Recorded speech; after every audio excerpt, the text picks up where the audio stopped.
రేణు భోజనం కలిపి నోట్లో పెట్టుకొని టేస్ట్ చేసి మొహం చిట్లించుకుంటూ పక్కకి వస్తుంది.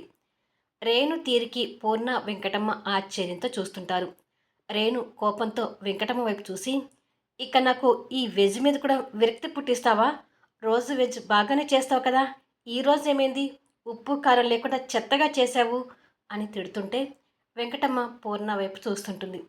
నేను ఇక్కడ మాట్లాడుతుంటే నువ్వేంటి అటు చూస్తున్నావు అని అడుగుతుంది రేణు. పూర్ణ కాస్త తలదించుకొని, ఈరోజు వెజ్ నేను చేశాను అంటుంది. ఆ మాట వినగానే రేణు ఆమె వైపు ఆశ్చర్యం చూస్తూ, మీరు వంట ఇంత చండాలంగా చేస్తారా అని అడుగుతుంది.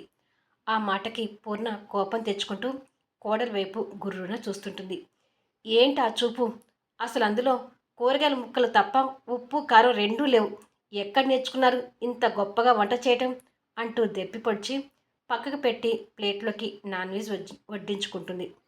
తన వంటకి వంక పెట్టే వాళ్ళు పుట్టలేదని డబ్బా కొట్టుకున్న పూర్ణ రేణు పెడుతున్న వంకకి బిత్తరపోయి వెంకటమ్మ వైపు గిల్టీగా చూస్తుంటుంది.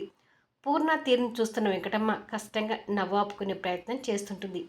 రేణు నాన్ వెజ్ని లాగిస్తూ, ఆ వెజ్ కన్నా ఈ నాన్ వెజ్ కాస్త బెటర్. నా జన్మలో అలాంటి బెండకాయ కూర తినలేదు. మీకన్నా మీ అబ్బాయి చాలా నయం, వంట బాగా చేస్తాడు.